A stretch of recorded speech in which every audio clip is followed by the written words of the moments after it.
dito is from zero elevation. So, gikan sa dagat. Gikan sa dagat, padung diri sa entrance sa parking area. Na? So, unlike sa ato ang survey diri nga, gikan man sa babaw, padung dito lubos. Since naamatay dagat dito, normally ang atong elevation is gikan man yun na sa mean sea level. Mean sea level, gikan yun na sa average sa high tide o low tide sa dagat. No? Muna ang zero elevation sa inyong ibasihan sa elevation. So, kanang sir, base man sa sea, sir, no? Sama lang kapag sa mean sea level, ato lang This one, hindi na lang ko ipa-determine. Sa part C, ako na i-determine kaya imo man lang ipaagi yun o high tide o low tide. So, naay mag-monitor sa level sa tubig. So, in our case, ato nga na lang na-show nga the portion nga naay tubig o naay balas mo to ang zero. Nasa na rin kita. So, matanaw ka sa resort class, ano na niya, no? Ang sumpay ani, gini. Sumpay ani. So, ato ang zero elevation na somewhere diri. Ha? So, ito pinagdala sa kanang Bilingrat siya kumpasa o Bilingrat. Okay, so class somewhere diri na kay pasili ako nato unas pa. Basta nag-touch ang tubig ug ang balas adto dito ibutang niya. That will be your benchmark 1. So benchmark 1 ninyo na diri. So matanaw ka sa resort. Sa class na ana siya nakita. Dito ang entrance niya. Inikabot na to dito. So by the way, for the itinerary, 6:30 ang full time. Direct 6:30. So it should be at 6:30. Nakakulang na mo sa instrument na. Hindi na nikuha ang instrument dire. Paabot mo dito sa bus. Ito dito. Paabot pa sa bus. So for the bus class, I think to have the bus. Kasi yung bus buka ka poster or basta, hindi lang, magsamot lang yan tayo Sunday na dyan pag-asap sakay. Or likely, sa section sa baba, sa section sa other bus. Saan na ba sa atong dako? Okay? So, ang bus class, ano na siya mo parking sa gawas. Butang ng mga president. Gawas, kailangan entrance tayo siya.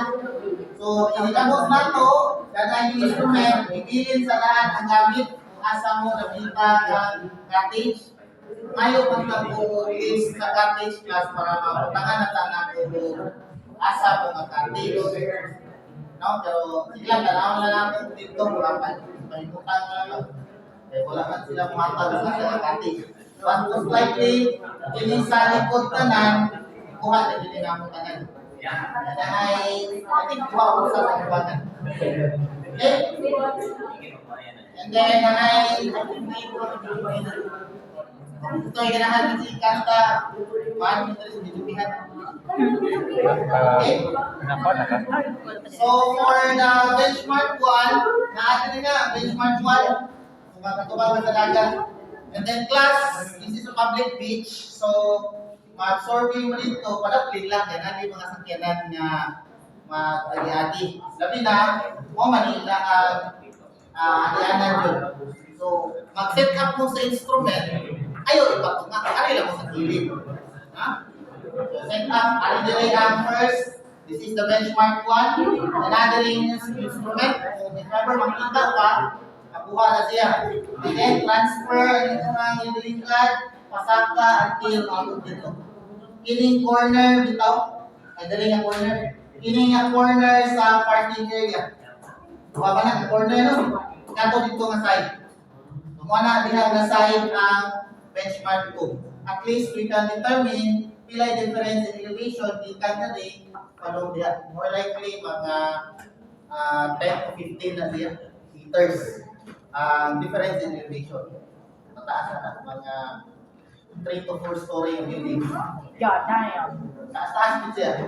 Kaya, makita sa dagat yun, zero elevation. So, ang pag-survey, ikan dili, ikan dito ha. Padong diri, balik, ikan dito diri. Ikan diri, madon lang siya sa parking area. Okay? So, diri ito ang portion. Kaya, agi mo na, patag pa man eh. Iniksakan ito, mapayadianan. Basta na-adari ang parking, basta na-adari ang portion. Ha? So, 6:30 ang full time. Most likely, kung dili maliit ang driver class, mga 7, magkagika na ta. Maabot ta o car. By the way, kung magpa-hapit mo, please inform sa inyong grupo para ma-inform ang faculty and driver na nagsakay sa inyong bus. Okay? So, kanita, magpapapit mo sa San Fernando or sa Naga, inform daan inyong group mates, and then inform ang driver o ang faculty na nasa bus para makapit. So, like, saan yung pasalamat sir? I-drop sila? Makapit, hindi ko rin safety ba? Okay. Pack it up. Okay, and then maybe mga 8 to 8:30, mapunta o car. For last buy na ninyo, yung ganahan mo palit para balot to, para makakaon, dito kayo sa dagat. Sa car na mo palit. Wala na sila sa what's sa itong torta. So, yun sila ng dagat. And then, you have 20 to 30 minutes lahat para mapalit. Kasi dugay sila mo mapalit. 20 to 30 minutes. So, maybe at 9 a.m., departure na nasa from car to Dalagin. So, more likely, mga 1 hour pa na siya. So, most likely, maabot ta sa Kasay or sa side yun, mga 10 to 10:30. So, we'll start right away with our survey para at least mahuman siya most likely mga 1 p.m. At least napamoy 4 hours para maligo. Okay? So class, no, may lagyan pero kanang hininay lang sa kan. Di yan ako kita sa tanan, no? Ano, namin tayo waiver? Dito. Okay, so mauna ito ang survey this coming Sunday by buwan, inig ka 13, dili na kumumit ninyo sa 13. Dili na kumumit. The next week, is 20.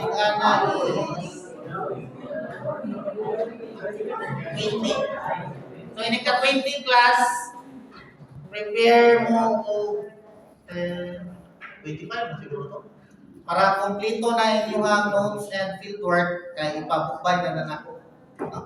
After wala naman tayo napatay sa prelim, after final, and then ang final ninyo is kato naman lang scale model.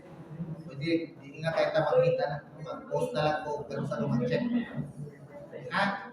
So, para mabukbay na natudaan. Okay? So, for today, we'll have dry run para dali na mong dito, no?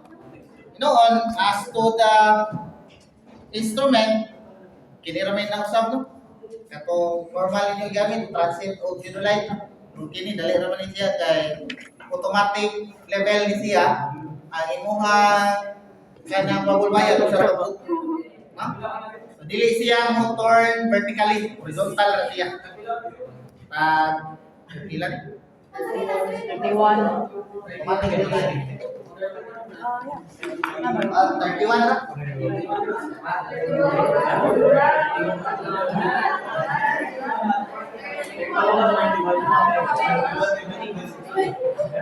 isa sa mga instrument ang leveling rod, kanang level, isa pa sir? Ito na po.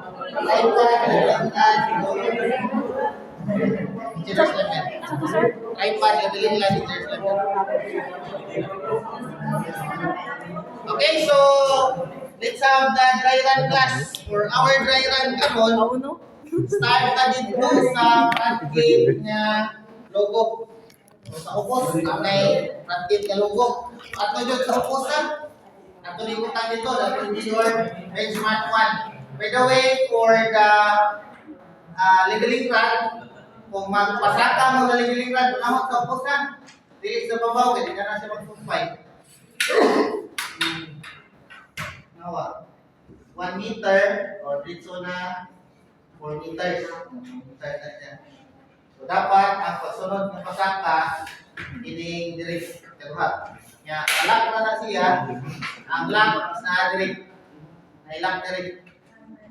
Pwede, bistiko na siya para okay? You can use the front or you can use the back.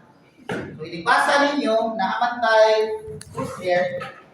Ang pagbasa sa crosshair sa instrument class,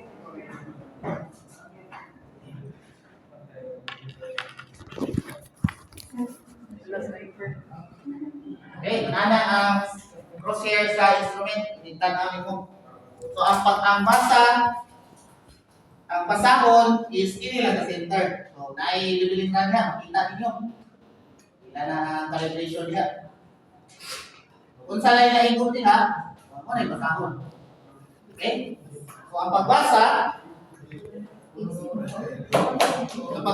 ani kami layo na kayo mo. Nani siya by color? Yellow, white, yellow, white, yellow, white. Every color represents 1 meter. Yellow 1 meter, next white 1 meter, next sa yellow 1 meter. So 1, 2, 3 hangtod 5 meters na siya. Okay? And then also napoy kanang black yellow, nasa white, black. So that represents 1 cm. No? Kung dili na niyo maklaro ang number, iphato pila ka buok. Makita naman sa ninyo dagko kay nga letter diri. Ngayon, ay yellow. So more likely wala siya kaabot ko 1 meter. Yung makita kay number diri nga dagko 7. O ipon nimo gikan diya 7. 21, 22, 23. Mana siya cm.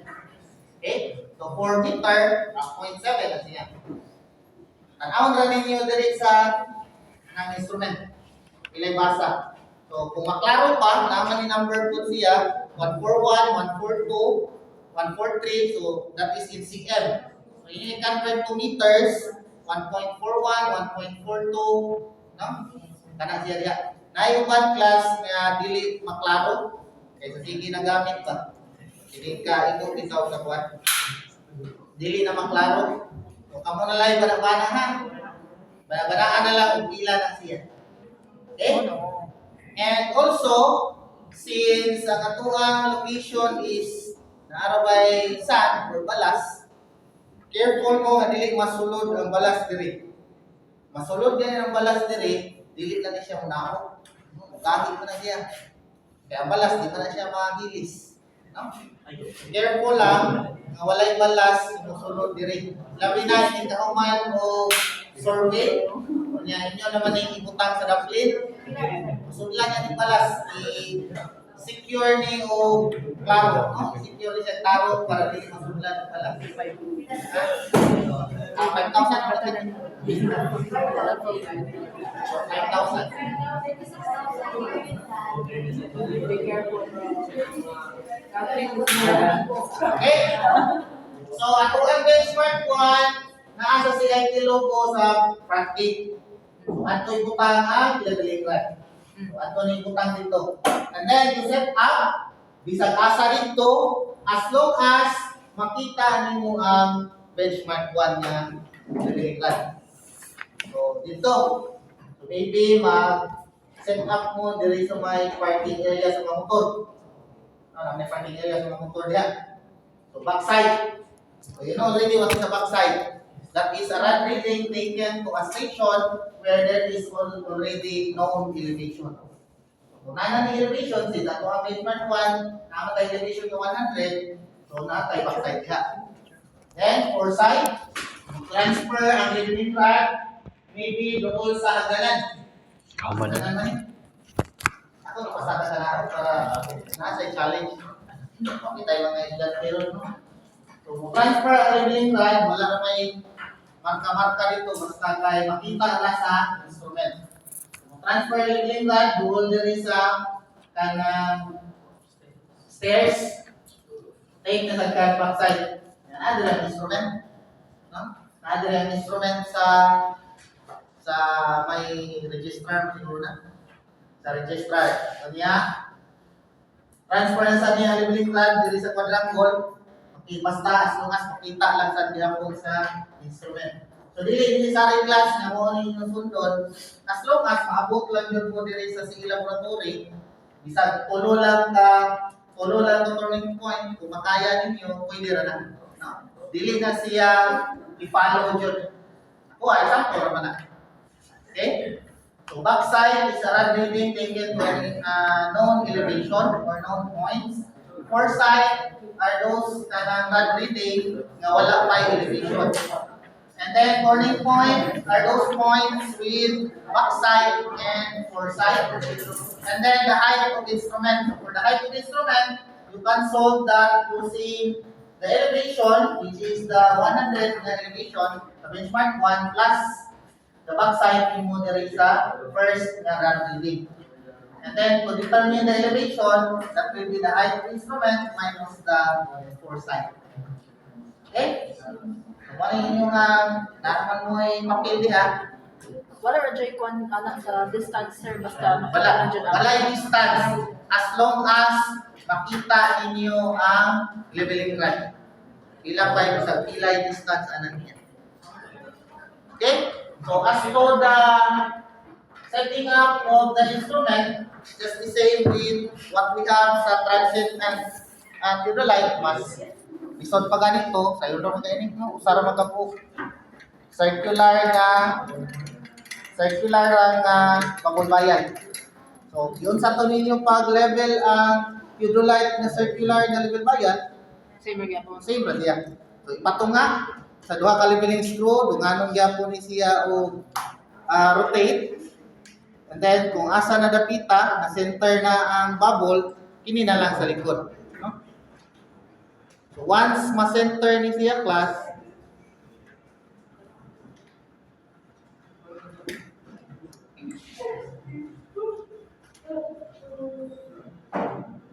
okay, so once ma-center na siya tanan.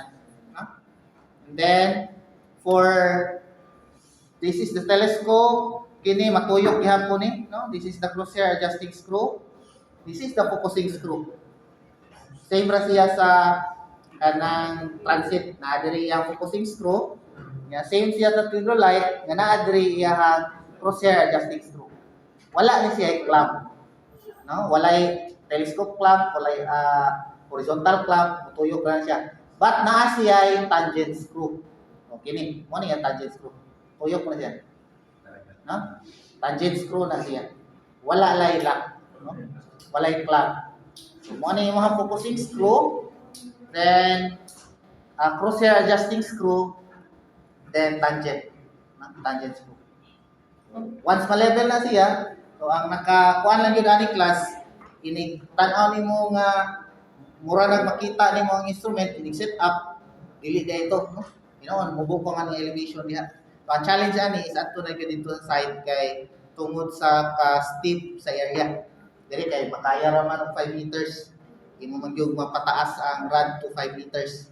Dito bisan pa mapataas kag 5 meters, di jud siya makita, no? So magsimo adjust. So instead nga layo mo, di makita, naog. Naog sa di makita, naog. Sige mo adjust. Oh, ang rod. Rod. Pwede sa ini sa siya kay ini na naman dito ang rod, transfer mo sa din. Set up mo dire. Dili kay makita. Man kung ma-transfer ang rod, dapat puli-puli man. No? So by the way, for the process of leveling class, puli-puli ang pag-transfer ha. So, transfer ang first nga ibutang is the leveling rod. Nga, set up the instrument. Mag-transfer ang leveling rod, take the foresight, transfer na sa instrument, take the backside, transfer ang leveling rod, take the foresight, and then transfer ng puli-puli ha. Dili kay ang instrument na pirmi or ang leveling rod na pirmi. So dapat continuous ang inyong rod reading. Kaya once maputol na, dili pwede nga diha mo balik yung sinugdanan. Okay? So kung maputol din siya, buwatangan na siya niya. Ano? Napadayon mo, huwag mo yung reading diri. Balik yung sinugdanan. Dili naman na siya masupay. Dili naman kakakita kung asa ka ng setup and pila po din mga sa instrument dili nga station. Dili siya pwede maputol. So, dapat every turning point na yung kay rod reading ang backside and foresight. Okay? Natin mga person. Naharata ng group 1, group 2, group 3, group 4, group 5, tolor mo. Ayaran na, nagsakat ka. Group 6. Ayaran na. Okay, question. Pamuntahan na. Pamuntahan na. Pinaka-station or kita raman Wala.